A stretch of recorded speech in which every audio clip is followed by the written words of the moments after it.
다음은 27번 문항 해설입니다. 먼저 그림 가는 일직선상에서 마주보고 운동하는 두 자동차 A, B를 나타낸 것이고, 그래프 나는 A, B의 속도를 시간에 따라 나타낸 것입니다. 0초일 때 A, B 사이의 거리는 5m입니다. 먼저 1번 0에서 3초일 때까지 A와 B 사이의 거리 변화를 서술하고 3초일 때 A와 B 사이의 거리를 구하는 문제입니다. 우선 속도의 부호가 플러스인 것을 오른쪽, 그리고 마이너스인 것을 왼쪽으로 운동하고 있는 것입니다. 그리고 A의 입장에서 B의 속도가 계속 2초일 때까지는 음수이므로 계속 A 쪽으로 다가오고 있고, 그리고 2에서 3초일 때까지는 속도의 부호가 플러스이지만 속도의 크기가 A의 속도인 1보다 작거나 같기 때문에 결론적으로 A 입장에서 B는 계속해서 자기 쪽으로 오고 있는 것으로 보입니다. 따라서 0에서 3초일 때까지 A와 B 사이의 거리는 계속해서 감소하고 있습니다. 그리고 3초일 때 A와 B 사이의 거리를 구하는 문제인데, 먼저 3초일 때 A의 변이는 이 부분의 넓이이므로 3, 그리고 B는 이 삼각형인 마이너스 2, 그리고 이 작은 삼각형인 플러스 0.5, 즉 B는 마이너스 1.5, A는 3m를 이동하는 것입니다. A는 오른쪽으로 3m를 이동했고 B는 왼쪽으로 1.5m를 이동했기 때문에 처음 거리가 5m이므로 3초일 때 A와 B 사이의 거리는 5에서 3 더하기 1.5를 뺀 0.5m가 3초일 때 A, B 사이의 거리라고 할 수 있습니다. 다음으로 0초일 때부터 5초일 때까지 A, B의 평균 속도의 크기를 과정과 함께 구하는 문제가 되겠습니다. 먼저 A의 평균 속도를 VA 바라고 한다면 A의 5초일 때까지의 변이는 이 부분의 넓이로 5m, 따라서 5m, 그리고 시간은 5초이므로 A의 평균 속도의 크기는 1m/s입니다. 또 B의 평균 속도를 VB 바라고 한다면 B의 변이는 마이너스 2, 그리고 2초에서 5초일 때까지는 플러스 2분의 9, 즉 2분의 5m, 그리고 시간 5초이므로 따라서 0.5m/s가 되겠습니다. 다음은 28번 문항입니다. 그림은 출발선에서 정지해 있던 눈썰매가 등가속도 직선 운동하는 모습을 나타낸 것입니다. 눈썰매의 평균 속력은 P에서 Q까지와 Q에서 R까지가 각각 10m/s 그리고 15m/s입니다. 이때 1번 위 운동에서 가속도의 크기를 서술하는 문제가 되겠습니다. 먼저 P, Q, R에서의 속력을 VP, VQ, VR이라고 한다면 P에서 Q까지의 평균 속도가 10m/s이기 때문에 VP 더하기 VQ 나누기 2가 10이므로 VP 더하기 VQ는 20이라고 할 수 있습니다. 같은 이유로 VQ 더하기 VR은 2 곱하기 15, 30이 됨을 알 수 있습니다. 또 P에서 Q까지의 평균 속력이 10m/s이고 그 길이가 30m이므로 P에서 Q까지 3초 동안, 같은 이유로 Q에서 R까지는 2초 동안 이동하는 것을 알 수가 있습니다. 따라서 P에서 R까지 5초 동안 운동한 것을 알 수 있는데 VP 더하기 VR, 즉 P에서 R까지의 평균 속력 곱하기 시간 3 더하기 2, 5초는 전체 길이 30 더하기 30, 60m임을 알 수 있습니다. 이를 다시 깔끔하게 계산을 해보면 24가 나옴을 알 수 있습니다. 따라서 이 세 식을 이용해서 계산을 해보면 VP는 7, VQ는 13, VR은 17이 나옴을 알 수 있습니다. 그리고 VQ는 처음 속도 VP 더하기 가속도 A 곱하기 시간 3초임을 알 수 있고, VP는 7, VQ는 13을 알 수 있기 때문에 1번 가속도의 크기는 2m/s 제곱임을 알 수가 있습니다. 출발선에서 P까지의 거리를 서술하는 문제가 되겠습니다.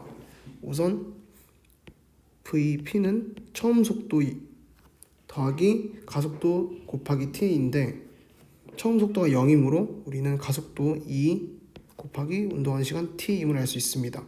VP가 7이므로 P까지 운동하는 시간은 2분의 7초입니다.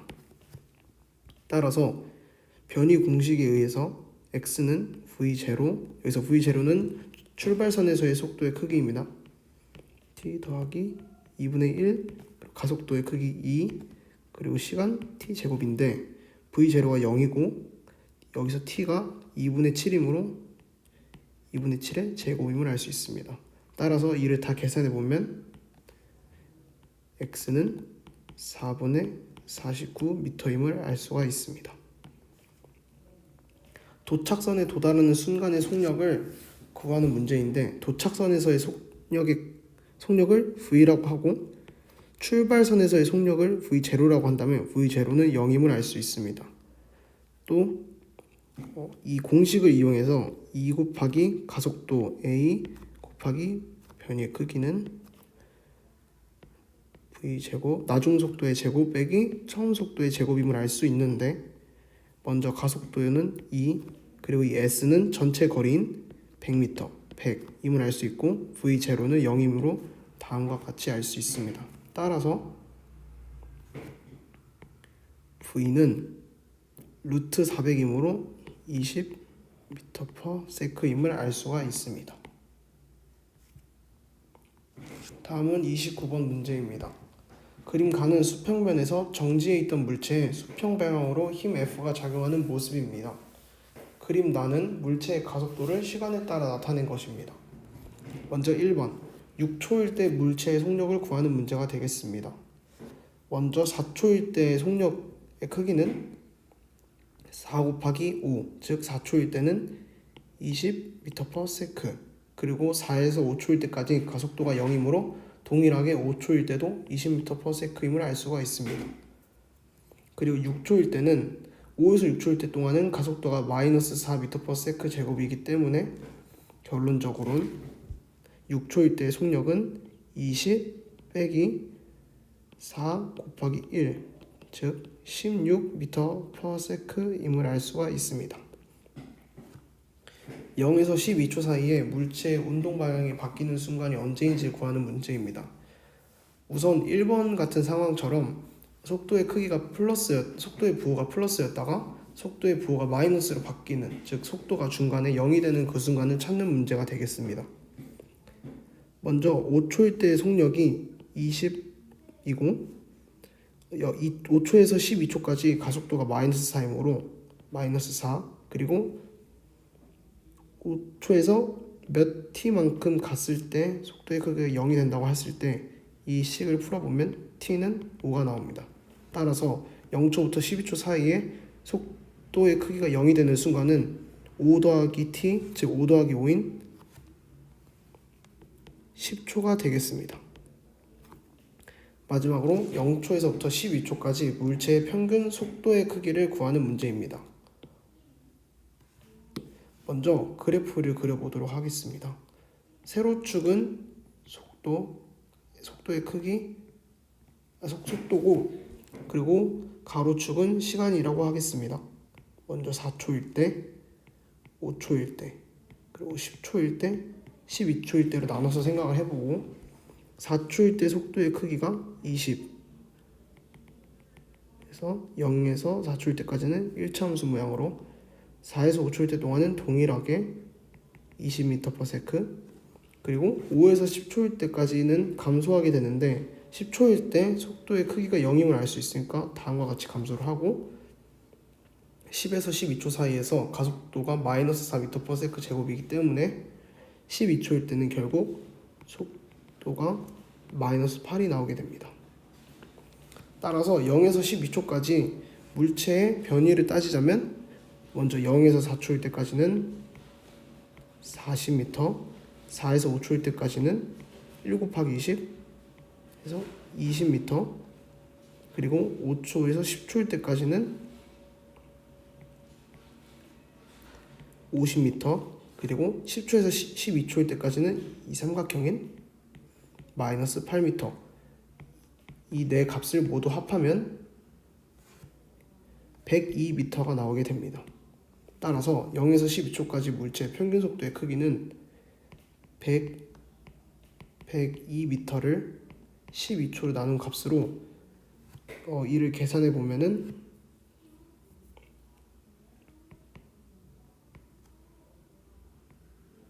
2분의 17m/s가 나옴을 알 수가 있습니다. 다음은 30번입니다. 그림은 건물 옥상에서 질량이 같은 물체 A, B를 같은 지점에서 차례대로 가만히 놓았을 때 A와 B가 운동하는 모습을 나타낸 그림입니다. A가 지면에 도달하기 전까지 A와 B 사이의 거리가 어떻게 되는지를 서술하는 문제가 되겠습니다. 먼저 A를 먼저 놓고 그 후에 B를 놓는다고 생각하겠습니다. 그러면 이 건물 옥상에서부터 A까지의 변이를 SA 그리고 SB도 동일하게 옥상부터 B의 거리까지라고 하겠습니다. 그러면 SA는 B를 놓은 순간 A의 속도를 V0라고 한다면 V0 T 더하기 2분의 1 그리고 중력가 속도 G라고 한다면 G 그리고 T 제곱. SB는 처음에 가만히 놓았기 때문에 처음 속도가 0이므로 2분의 1 GT 제곱입니다. 따라서 A와 B 사이의 거리는 SA 빼기 SB 즉 V0 T이므로 시간이 지나면 지날수록 점점 증가합니다. 따라서 A와 B 사이의 거리는 A가 지면에 도달하기 전까지는 증가함을 알 수가 있습니다. 다음은 31번 문제입니다. 그림은 직선 운동하는 물체의 속도 시간 그래프를 나타낸 것입니다. A, B, C는 각각 0에서 2, 2에서 4, 4에서 6초 시간의 구간을 나눈 것입니다. 이때 이 물체의 운동을 이동거리와 시간 그래프와 가속도 시간 그래프로 나타내는 문제입니다. 그리고 2, 4, 6초일 때 그래프의 y축 값을 반드시 적어야 하는 문제입니다. 우선 2초일 때 이 거리를 보도록 하겠습니다. 그러면 이 부분의 넓이이므로 20m 그리고 4초일 때의 거리는 이 부분의 넓이 더하기 방금 구했던 20m입니다. 따라서 2초일 때는 20m 4초일 때는 20 더하기 40해서 60m 같은 방식으로 6초일 때는 60 더하기 이 부분의 넓이 20m를 했기 때문에 80m입니다.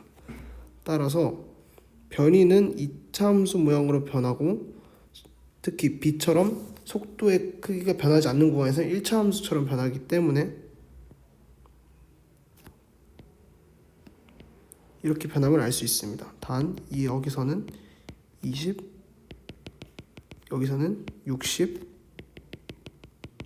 여기서는 80임을 알 수가 있습니다.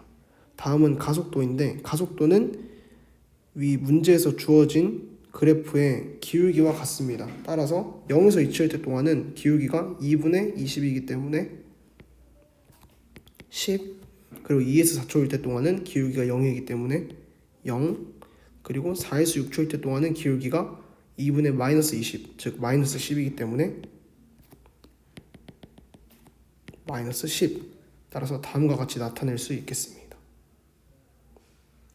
32번 그림 가는 매 초마다 이동거리가 같은 회전 관람차를 그림 나는 좌우로 흔들리는 바이킹을 그림 다는 수직으로 세워진 기둥을 따라 내려오는 자이로 드롭을 나타낸 그림입니다. 다음 1에서 3에 해당하는 운동을 하는 물체를 모두 골라 기호로 나타내는 문제가 되겠습니다. 먼저 1번 속력이 일정하고 운동 방향이 변하는 운동. 먼저 가를 보겠습니다. 가는 속력이 일정합니다. 이는 몇 초마다 이동거리가 같다라는 것에서 알 수 있습니다. 따라서 가는 속력이 일정하고 운동 방향이 직선 운동하는 것이 아닌 계속해서 매 순간마다 틀면서 원운동을 하고 있기 때문에 1번에 해당하는 것은 가가 있겠고 두 번째, 나는 좌우로 흔들리는 바이킹인데 첫 번째, 운동 방향은 내려올 때 이렇게 반원을 따라서 운동하고 또한 속력이 점점 빨라지기 때문에 속력도 변하는 운동입니다. 따라서 운동 방향과 속력이 동시에 변하는 운동이므로 나는 3번에 들어감을 알 수 있습니다.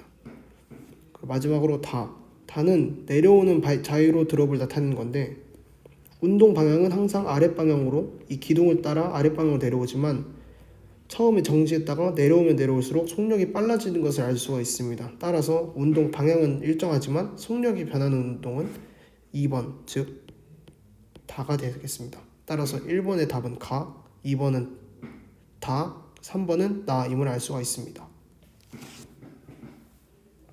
다음은 33번 문항입니다. 그림은 책상 위에서 수레를 일정한 크기의 힘으로 끌어당길 때 수레의 속도를 시간에 따라 나타낸 그림입니다.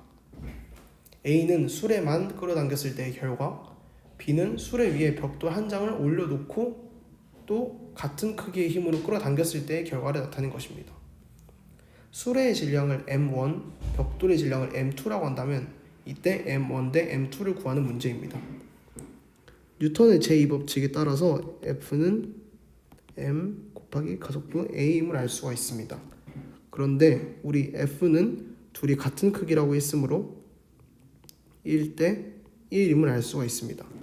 그리고 질량은 먼저 A 같은 경우 수레만 끌어당겼기 때문에 M1, 그리고 B 같은 경우는 수레 위에 벽돌까지 추가했기 때문에 M1 더하기 M2임을 알 수가 있습니다. 그리고 가속도는 동일한 시간 동안 A와 B가 속도가 얘는 0에서 5만큼, B는 0에서 2만큼 이동했기 때문에 가속도의 B는 5대 2임을 알 수가 있습니다. 따라서 이 둘을 곱한 값이 같기 때문에 5m1은 2m1 더하기 2m2, 즉 3m1이 2m2이기 때문에 m1 대 m2는 2대 3임을 알 수가 있습니다. 다음은 34번 문제입니다. 그림 가는 질량이 각각 2, 3kg인 물체 A, B를 실로 연결한 후 가만히 놓았더니 등가속도 운동하는 것을 나타낸 것이고, 그림 나는 물체 A의 C를 연결해서 왼쪽 방향으로 F의 일정한 힘으로 잡아당기는 것을 나타낸 것입니다.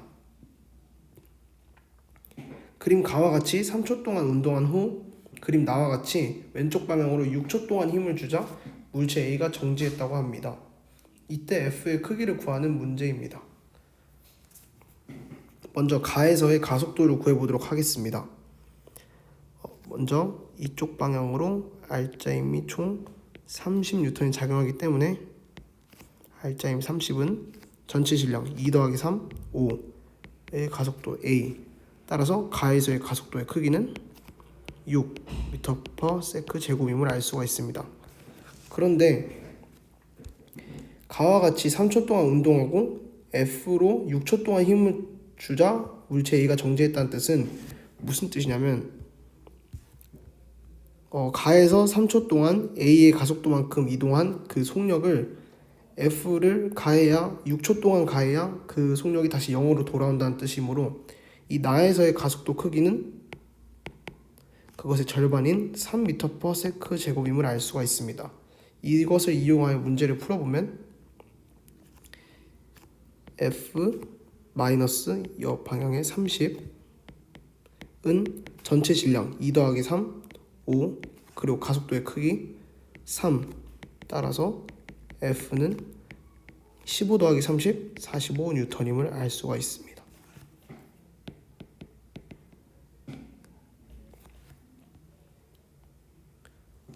다음은 그림 35번입니다. 그림 가는 B와 C로 연결되어 수평면에 정지해 있던 A를 전동기가 수평 방향으로 힘 F로 당기고 있는 것을 나타낸 것입니다. 그림 나는 A가 4m를 이동하는 동안 F의 크기를, 즉 전동기가 잡아당기는 그 크기를 나타낸 그래프입니다. 이때 A와 B의 질량은 각각 3kg, 2kg입니다. 먼저 1번 X가 3m일 때 C이 B를 당기는 힘의 크기를 과정과 함께 구하는 문제가 되겠습니다. 먼저 F 이 방향으로 20N, 그리고 이쪽 방향으로 F가 작용이기 때문에 20-F는 전체 질량 5, 그리고 그것의 가속도 A. 따라서 F가 3초에서 15이므로 5는 5A, 즉 3초일 때 이 전체의 가속도는 1m/s 제곱입니다. 이를 이용해서 실이 B를 잡아당기는 힘을 T라고 한다면 T-F는 A의 질량 3, 그리고 이 전체 가속도 1이고, 이때 F가 15라는 점을 이용해서 T가 18N임을 알 수가 있습니다. 실이 B를 잡아당기는 힘과 실이 A를 잡아당기는 힘은 같은 실로 연결되어 있기 때문에 같기 때문에 동일하게 18N임을 알 수가 있습니다. 다음은 A의 최대 속력을 가지는 위치를 이유와 함께 서술하는 문제인데, 먼저 방금 전까지의 이 가속도는 모두 이쪽 방향이었습니다. 그러면 0에서 2초 동안, 즉 F가 30일 때를 놓고 풀어보겠습니다. F가 30이라면 물체는 이쪽 방향의 가속도를 봐주면 알 수 있습니다. 왜냐하면은 전체 알짜임이 F가 30 그리고 B가 아래로 20이기 때문에 F가 더 크기 때문에, 즉 0에서 2초 동안은 계속해서 이 X가 늘어나는 방향으로 가속함을 알 수가 있습니다. 그런데 2초 후부터, 즉 F가 15N이 된 이후로는 방금 문제를 풀었다시피 가속도가 뒷방향으로 내려감을 알 수가 있습니다. 이는 2초일 때의 속력을 최대 속력을 가지고 가속도가 음수라는 것은 그 운동을 방해한다는 뜻이므로 X가 2초일 때 A는 최대 속력을 가진다는 것을 알 수가 있습니다.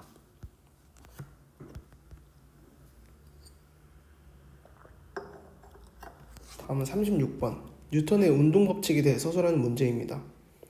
뉴턴의 제1법칙은 관성의 법칙입니다.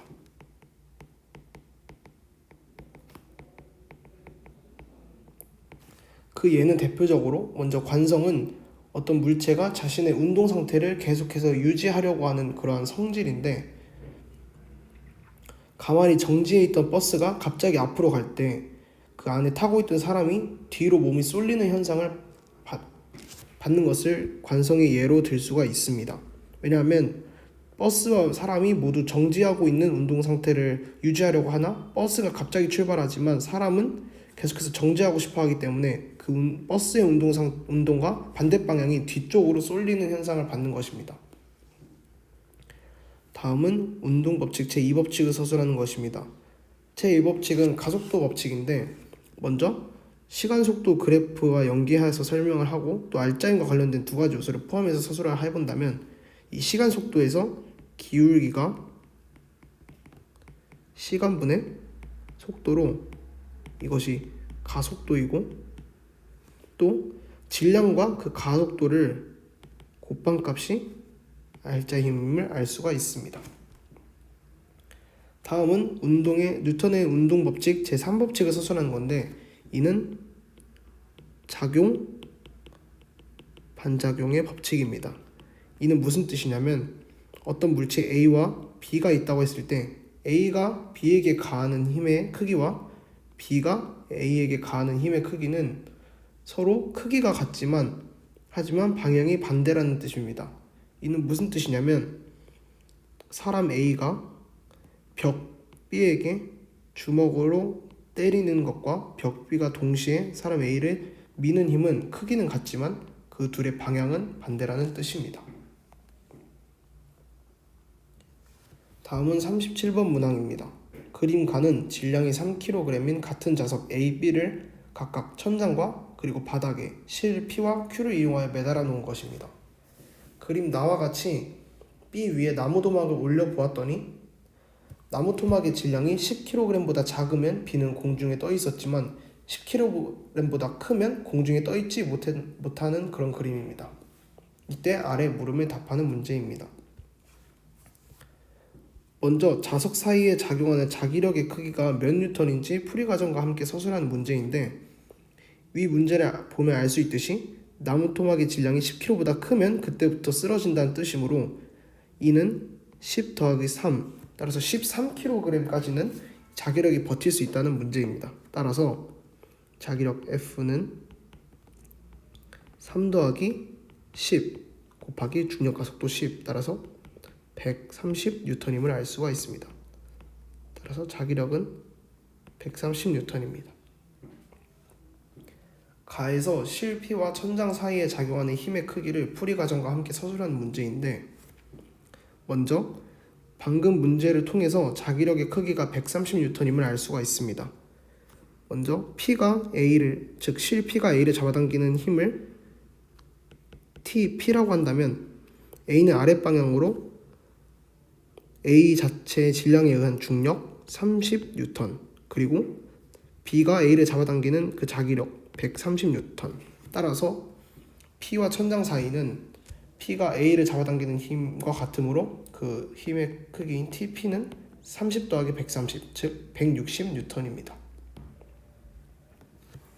3번 가에서 실 Q와 바닥 사이에 작용하는 힘의 크기를 풀이 과정과 함께 서술하는 문제입니다. 이때 실 Q와 바닥 사이에 작용하는 힘의 크기는 실 Q가 B를 잡아당기는 힘의 크기와 같습니다. 이를 TQ라고 한다면 물체 B에 작용하는 힘을 보겠습니다.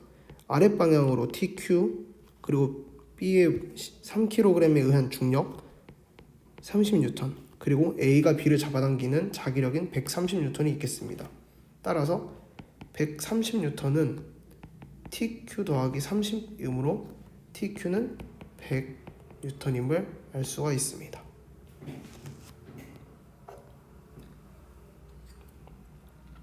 다음은 38번 문항입니다.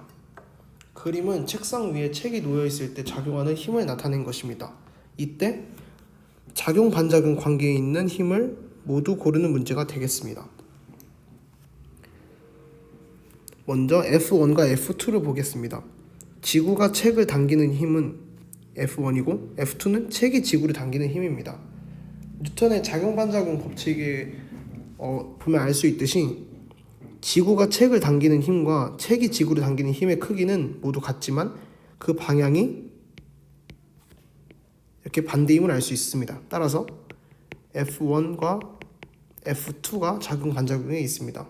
또 다른 것은 책상이 책을 누르는 힘인 F3, 책이 책상을 누르는 F3, 책상이 책을 떠받치는 F4를 알 수가 있습니다. 책이 책상을 누르는 힘은 동시에 책상이 책을 누르는 힘, 즉 책상이 책을 떠받치는 힘과 같습니다. 하지만 그 크기는 같지만 방향이 반대임을 알 수가 있습니다. 따라서 F3와 F4도 작용 반작용 관계에 있는 힘임을 알 수가 있습니다. 다음은 39번 문항입니다. 그림과 같이 질량이 각각 4kg, 1kg, 3kg인 물체 ABC가 순서대로 붙어 있고 A를 40N의 힘으로 밀었더니 세 물체가 함께 움직인 그림입니다. 이때 1번 A, B, C의 가속도의 크기를 풀이 과정과 함께 서술하는 문제입니다. 먼저 이 전체의 알짜 힘이 40N이고 전체 질량이 4 더하기 1 더하기 3, 즉 8kg, 그리고 그 가속도를 A라고 합니다. 그럼 이때 가속도의 크기는 5m/s 제곱임을 알 수가 있습니다. 다음 2번 A, B, C에 작용하는 알짜 힘의 크기를 풀이 과정과 함께 서술하는 문제입니다. 먼저 A에 작용하는 알짜 힘을 FA라고 한다면 FA는 A의 질량 4 곱하기 알짜 힘 5, 따라서 20N. FB는 B에 작용하는 알짜 힘이라고 한다면 B의 질량 1, 그리고 가속도 5N. 동일하게 FC는 C의 질량 3 곱하기 5, 15N. 따라서 20N, 5N, 15N임을 알 수 있습니다. 그리고 이 모든 힘을 다 합하면 40N이 나옴을 알 수 있으므로 처음에 A를 40N으로 민 힘이 모두 각자의 물체 A, B, C로 알짜 힘이 전달됨을 알 수가 있습니다. 다음은 B가 C에 작용하는 힘의 크기를 풀이 과정과 함께 서술하는 문제입니다. 그림에서 보면 알 수 있듯이 C에게 작용할 수 있는 힘은 B가 C를 미는 힘밖에 없습니다. 이것이 바로 C의 알짜 힘이고 그것이 B가 C에 작용하는 힘의 크기입니다. 따라서 2번에서 구했던 FC와 같은 크기이므로 15N이 되겠습니다. 다음 4번 A가 B에 작용하는 힘의 크기를 풀이 과정과 함께 서술하는 문제입니다. B가 받는 알짜 힘은 F, A가 B에게 작용하는 이 힘, 그리고 반대로 C가 B에게 작용하는 힘을 빼야 합니다. C가 B에게. 근데 작용 반작용의 법칙에 의해서 B가 C에게 작용하는 힘과 C가 B에게 작용하는 힘은 그 크기가 같고 방향이 반대임을 알 수가 있습니다. 따라서 이것의 크기는 15N이고 이것이 B의 알짜 힘 FB임을 알 수가 있습니다. 그리고 이것은 문제 2번에서 풀었기 때문에 5N임을 알 수가 있습니다. 따라서 A가 B에 작용하는 힘의 크기는 5 더하기 15, 즉 A가 B에 작용하는 힘은 20N임을 알 수가 있습니다.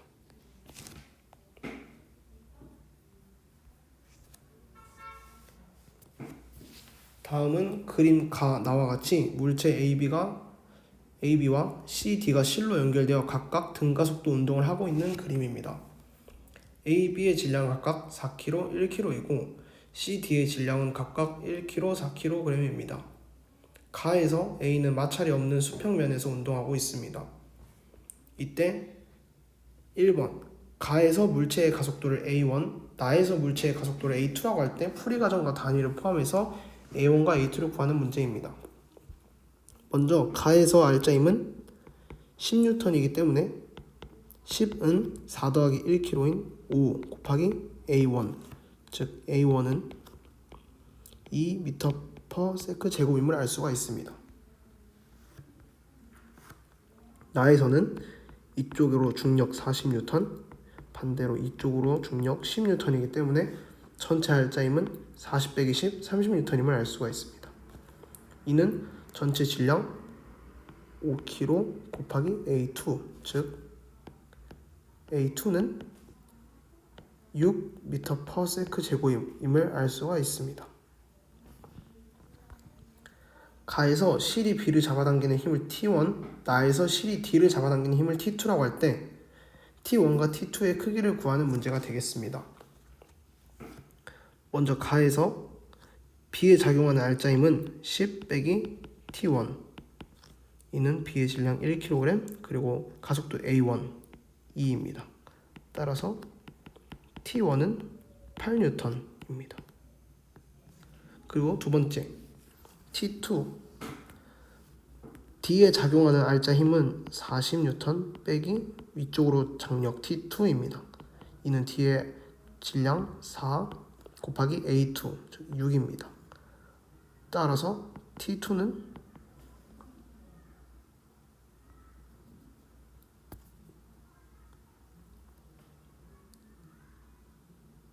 16N임을 알 수가 있습니다.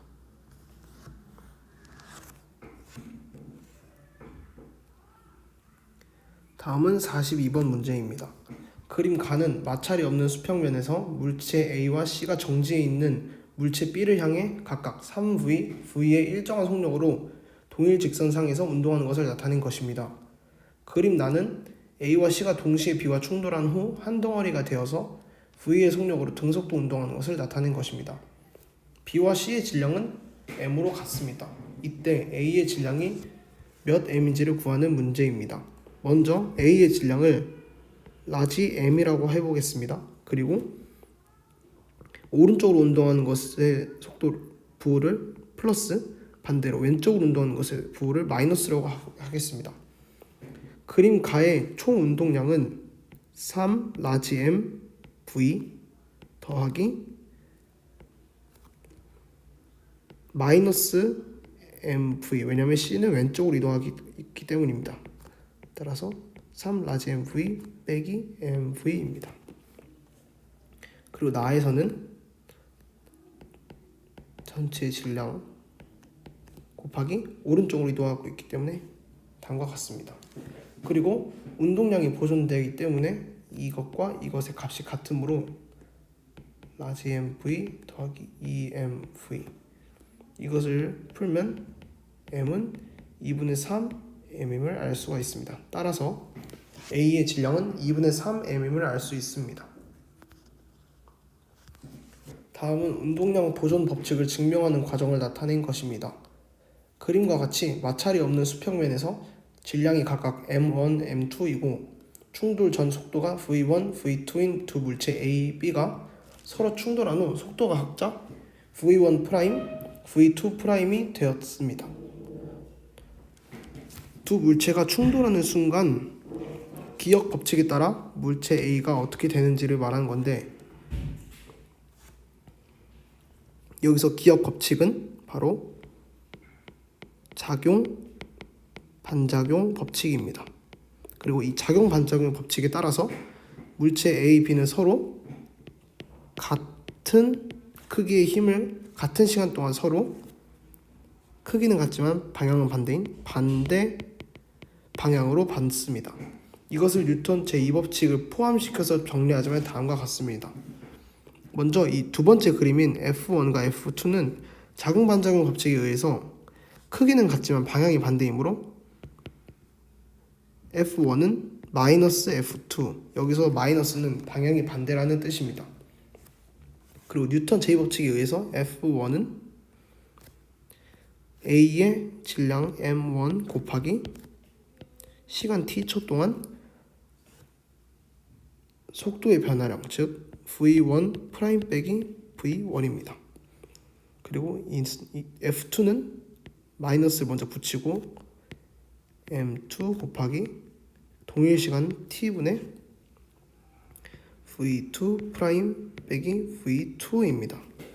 이를 다시 정리하면 t를 모두 지우고 m1 v1 프라임 빼기 v1 그리고 m2 v2 빼기 v2 프라임이 됨을 알 수 있습니다. 마이너스 부호를 옮겨서 이 두 것의 v2 프라임과 v2의 위치를 바꿔준 것입니다. 따라서 이를 정리하면 m1 v1 프라임 더하기 m2 v2 프라임은 m1 v1 더하기 m2 v2입니다.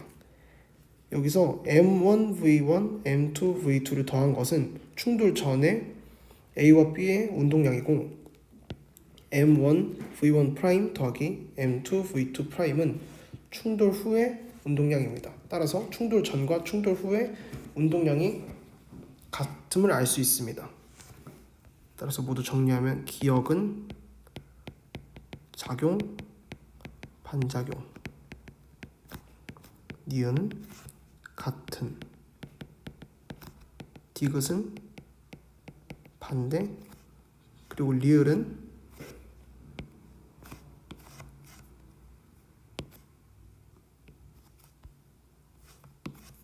여기 있는 이 식을 적어주시면 되겠습니다.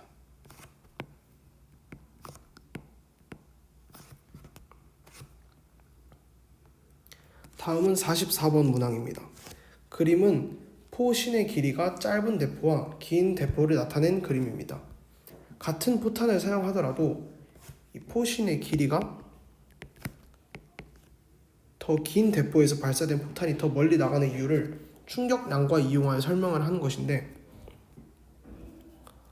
먼저 같은 포탄을 사용하더라도 이 충격량 I는 F 곱하기 시간인데, 이 시간을 포신이 길수록 더 많이 받고 있기 때문에, 즉 포신이 길면 시간을 더 많이 받을 수 있고, 시간이 더 많이 받으면 충격량이 커지고, 충격량은 바로 운동량의 변화량이기 때문에 처음에 정지하고 있던 포탄이 더 많은 운동량으로 변하게 되면 더 멀리 나갈 수 있기 때문입니다. 따라서 포신이 더 긴 대포는 더 많은 충격량을 받을 시간이 힘을 받는 시간이 더 길기 때문에 더 큰 충격량을 받기 때문에 운동량이 더 많이 변하기 때문에 포탄이 더 멀리 나갈 수 있는 것입니다. 다음은 45번 문제입니다. 그림은 질량이 m인 물체와 A와 질량이 2m인 물체 B를 같은 높이에서 가만히 놓았더니 지면에 충돌한 후 정지한 것을 나타낸 그림입니다. 이때 A, B가 지면에 도착하는 데 걸리는 시간을 비교하는 것입니다. 먼저 이 전체 변인의 이 높이를 h라고 한다면 이 h는 처음 속도 v0 운동시간 t 더하기 2분의 1 그리고 가속도 여기서는 중력 가속도 g t 제곱입니다. 하지만 문제에서 같은 높이에서 가만히 놓았다 했으므로 v0는 0이므로 결국 h는 2분의 1 gt 제곱입니다. 이 식을 보면 알 수 있듯이 정지한 상태에서 같은 높이에서 떨어뜨렸다면 도착하는 시간은 같음을 알 수 있습니다. 따라서 걸리는 시간은 같다입니다. 운동하는 동안 AB에 작용하는 중력의 크기를 FA, FB라고 할 때 FA 대 FB를 서술하는 문제입니다. 먼저 A는 아랫방향으로 mg만큼의 힘을, B는 emg, 따라서 emg만큼의 힘을 받습니다. 따라서 FA는 mg, FB는 emg. 따라서 FA 대 FB는 1대 2입니다. 3번 지면에 충돌하는 과정에서 A, B가 받은 충격량의 크기를 IA라고 그리고 IB라고 할 때 IA 대 IB를 서술하고 그 이유도 함께 서술하는 문제가 되겠습니다. 먼저 공식 EAS는 나중속도 제곱 빼기 처음속도 제곱인데 처음 속도가 0임은 알고 있고 이 가속도는 g이기 때문에 이 g 그리고 높이 h는 v 제곱임을 알 수가 있습니다. 그리고 충격량은 운동량의 변화량이고 위의 그림은 떨어지다가 바닥에서 정지했을 때의 그림이므로 이 나중에 떨어지는 그 순간의 속도는 루트 EGH임을 알 수 있습니다. 즉 질량과 전혀 무관하고 있기 때문에 IA는 m 루트 EGH, IB는 EM 루트 EGH. 따라서 IA 대 IB는 1대 2임을 알 수가 있습니다. 46번 그림은 화재나 구조 현장에서 사용하는 공기 안전 매트입니다. 이 장비를 이용하면 높은 곳에서 떨어지더라도 다치지 않을 수 있다는데 1번 이 공기 안전 매트를 사용하면 안전하게 착지할 수 있는 원리에 대해 서술하는 것입니다. 공기 안전 매트는 사람이 떨어지더라도 이 떨어지는 순간 이 안전 매트가 안으로 들어가면서 안전 매트에 받는 힘을 늘릴 수 있습니다. 따라서 충격량이 F 곱하기 T이고 충격량은 동일하지만 이 T를 늘림으로써 사람이 받는 힘을 줄일 수 있습니다. 따라서 힘을 줄임으로써 사람이 안전하게 착지할 수 있게 하는 것입니다. 두 번째, 우리 주변에서 공기 안전 매트와 같은 원리를 이용하는 사례를 한 가지 들고 작동 원리를 서술하는 것입니다. 먼저 첫 번째로 에어백. 자동차 에어백을 들 수가 있습니다. 이는 자동차가 충돌 사고가 나면 안에서 에어백이 크게 팽창하면서 사람을 보호하는 것인데 이는 갑자기 속도가 빠르게 달리다가 속도가 확 바뀐다는 뜻은 운동량의 변화량이 크다는 소리입니다. 따라서 그 충돌하는 순간 에어백이 터지면서 동시에 사람과 받는 받는 시간을 늘리는 것입니다. 충격량은 동일하지만 그 받는 시간을 늘림으로써 충격력을 줄이는 것입니다. 따라서 사람이 다치지 않고 적은 힘으로 다치지 않게 하는 그러한 원리입니다. 다음은 47번 문제입니다. 그림 가는 달걀이 마룻바닥에 떨어져 깨진 모습을, 그림 나는 동일한 달걀이 같은 높이에서 푹신한 방석에 떨어져서 깨지지 않은 모습을 나타낸 것입니다. 먼저 가와 나에서 충격량의 크기, 충돌 시간, 평균 충격력의 크기를 등호나 부등호를 이용해 비교한 것입니다. 먼저 가와 나의 충격량의 크기, 충돌 시간, 평균 충격력. 먼저 같은 동일한 달걀이고 같은 높이이므로 충격량은 둘이 1대1로 동일합니다. 따라서 가와 나가 서로 같습니다. 하지만 충돌 시간은 방석이 충돌함과 동시에 계속해서 힘을 받아주고 있기 때문에 가보다 나가 충돌 시간은 더 큽니다. 하지만 충격량이 같고 나가 충돌 시간이 더 크기 때문에 반대로 평균 충격력은 가가 더 큽니다. 이를 통해서 가의 평균 충격력이 훨씬 더 크기 때문에 달걀이 더 많은 힘을 받아 마룻바닥에서 달걀이 깨진 것입니다. 2번을 보면 알 수 있듯이 가에서 달걀이 깨졌지만 나에서 달걀이 깨지지 않은 이유를 1번 문항의 물리량을 모두 사용해 서술해 보자면 충격량은 같지만 나는 충돌 시간이 길어서 평균 충격력이 작기 때문에 즉 방석에서는 달걀이 깨지지 않을 수 있었다는 것입니다.